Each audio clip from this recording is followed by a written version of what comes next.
আজকে একটা জায়গায় একটা ছোট কথা পড়লাম, মানে একটা কলাম টাইপের।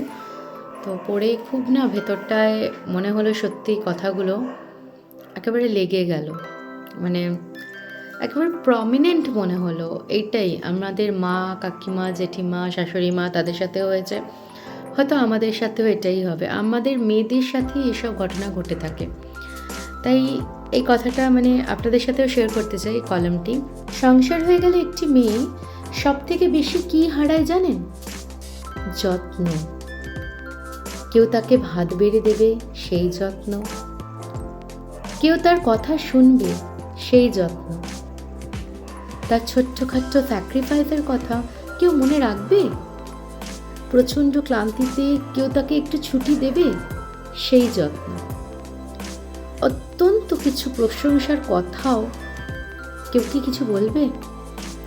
এসব হারিয়েও মেয়েরা কীরকম সংসার আগলে ধরে জীবন পার করে দেয়। ছুটি নেই, ছাড় নেই, চোখের পানির দাম নেই, তাও সংসার আগলে ধরে থাকতে মেয়েদের কি আগ্রহ। এই আগ্রহকে কি বলে জানেন? বোকা বোকা একটা নাম আছে এই আগ্রহের, মায়া। নিজেকে নিঃশেষ করে সব আগলে রাখার এই আগ্রহের নাম হলো মায়া। অথচ তার জন্য কেউ মায়া দেখায় না।